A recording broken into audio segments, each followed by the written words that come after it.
Hola, muy buenos días chicos. En esta ocasión vamos a repasar al filósofo Heráclito de Éfeso. Eh, Heráclito de Éfeso fue el principal rival del filósofo anterior que pasamos, llamado Parménides, y se caracteriza en una gran frase que puede resumir la mayor parte de su filosofía, que es: no puedes sumergir el mismo pie en el mismo río dos veces. Pero antes de iniciar con la filosofía y repasar esta gran frase, vamos a ver un poco de su historia. Heráclito de Éfeso nació en una familia noble en la ciudad de Éfeso. Como dato aparte, a los filósofos presocráticos se les daba de apellido la ciudad de la cual ellos venían.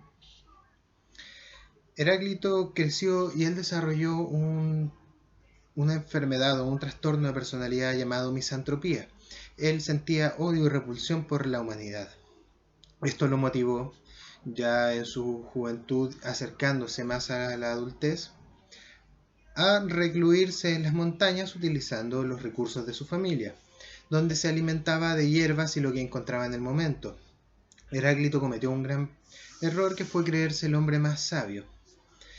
Estas hierbas y esta vida le generaron una enfermedad llamada hidropasia, la cual consiste en que salen burbujas con líquido a lo largo de todo el cuerpo, y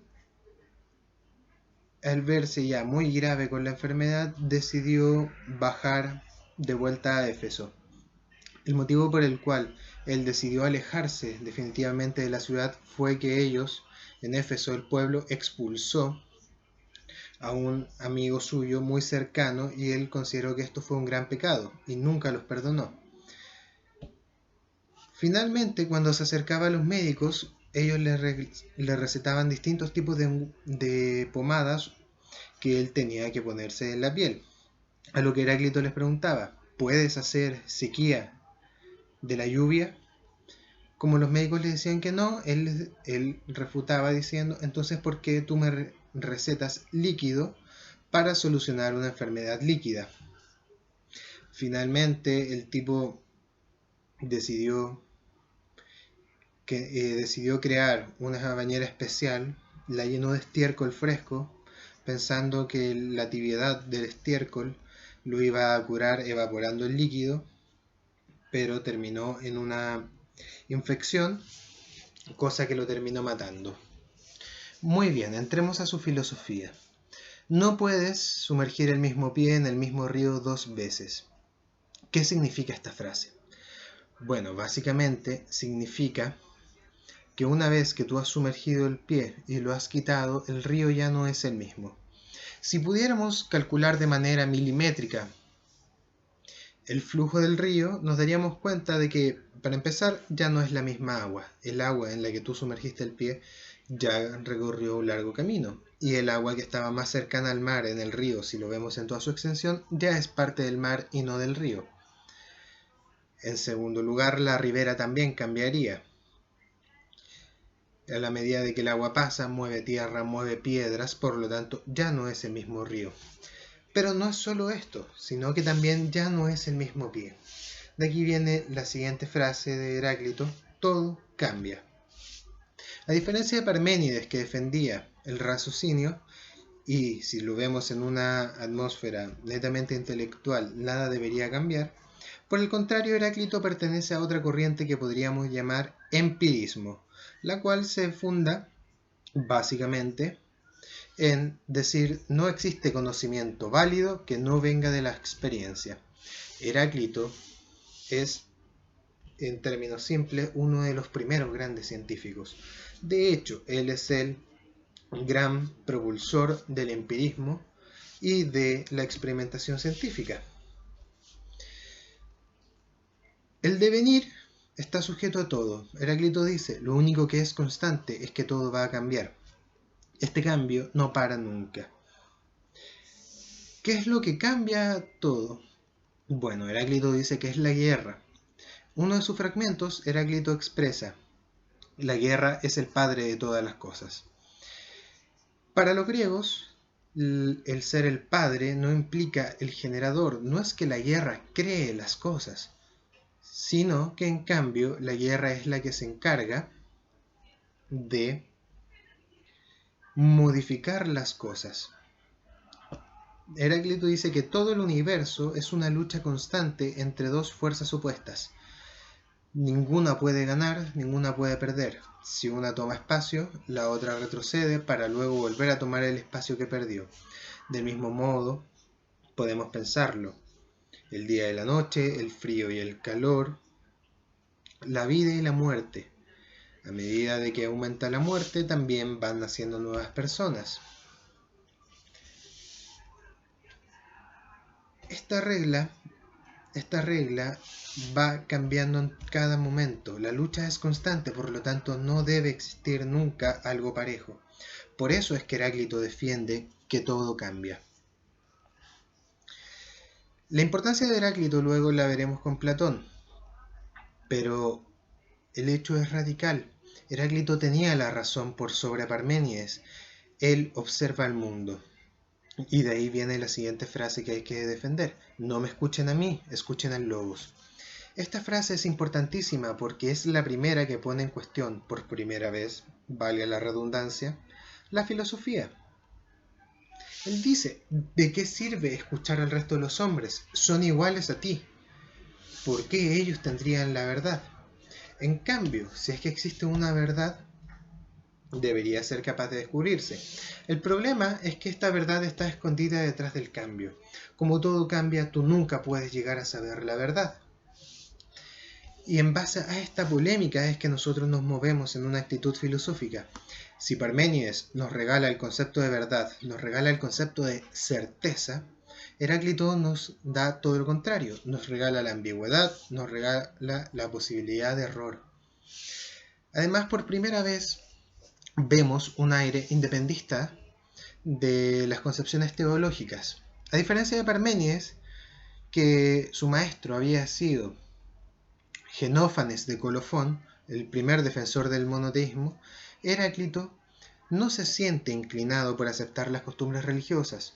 ¿Por qué? Porque implican una gran carga de antropocentrismo. Él dice, hay que alejarse del humano porque en lo humano se ha escondido la verdad. Los humanos son los que mantienen la guerra sin equilibrio. Y este es el siguiente punto que hay que analizar, la armonía. Heráclito dice que el mundo está en un cosmos. Cosmos significa orden, es un orden armónico, lo cual parece contraproducente. Nos han enseñado generalmente que el orden, que la armonía viene junto con la paz, pero Heráclito defiende la guerra. ¿Cómo es que esta guerra da una armonía? Bueno, es porque estos elementos son siempre parejos. Los ejemplos que da Heráclito son los siguientes. El arco y la lira. Si nosotros vemos el arco de arquería, la cuerda está todo el tiempo tratando de romper la vara y la vara de cortar la cuerda. Ambos pelean el uno contra el otro, pero como la fuerza de ninguno logra sobreponerse a la fuerza del otro, el arco y la lira generan un efecto armónico. En el caso del arco, lanzar la flecha con precisión y fuerza, en el caso de la lira, las melodías. Lo cual nos lleva al siguiente punto de la doctrina heraclitia, que es todo es uno. El uno es de los elementos más importantes para la filosofía occidental. Siempre terminamos buscando el uno. De ese modo fue de hecho que llegamos a la teología que tenemos hoy en día.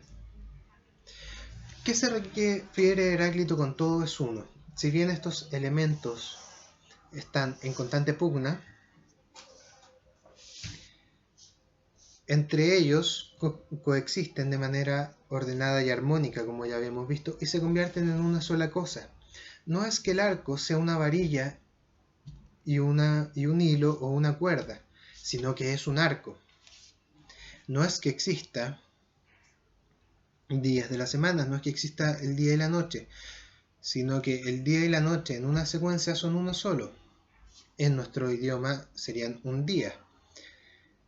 Pero si nos vamos a las cuestiones de rajatabla y quitamos las concepciones netamente humanas, nos vamos a dar cuenta de inmediato que el día y la noche del lunes realmente no son distintos al día y la noche del martes, del miércoles, del jueves y así, etcétera. No es que existan distintos días, solo existe el día. No es que existan meses, solo existe el tiempo, solo existe la sucesión de los hechos. No tenemos que pensar todo encerrado en la burbuja de lo que nos enseñaron, sino que tenemos que fijarnos cómo es que funciona el mundo. Para luego llegar a la gran pregunta: ¿cuál es su arjé? ¿Cuál es el comienzo de todo? Si todo tiene que estar en pugna, si todo tiene que estar en armonía, si todo tiene que ser uno. Él propone que el arjé, por tanto, debe ser el fuego. ¿Por qué el fuego? Porque el fuego es el único de los elementos clásicos, recordémoslos, el aire, el agua, la tierra, y el fuego, que una, subsiste por sí mismo. Es el más violento de todos, es el único que es capaz de consumir a los demás. Una gran cantidad de fuego va a convertir el agua en aire, al evaporarla, o va a quemar la tierra y dejar ceniza, entre un largo etcétera. El fuego devuelve a los elementos a su estado puro, por tanto todo tiene que pasar por el fuego porque el fuego es el que lo cambia. Cambia todo lo demás, y al ser el más violento es el más parecido a la guerra. Pero del mismo modo que una llama jamás consume más de lo que va a tener para consumir, se mantiene en armonía y mantiene todo siendo uno. Puede mantener la pugna con el agua, la tierra o el aire, pero siempre va a haber un equilibrio. Además, se podría argumentar que los seres vivos emanan calor, que el sol emana calor. Se puede argumentar de que existen fuentes de calor, que por tanto deben tener fuego, pero en ellas no se nota el fuego, solo se nota el calor. Por tanto, el fuego debe estar de una manera prístina dentro de estos elementos. Por eso es que Heráclito ha considerado el fuego como su arjé, como el principio de todo. Muy bien, chicos, la siguiente ocasión repasaremos a Protágoras, el sofista, y podremos dar inicio con la materia de Platón.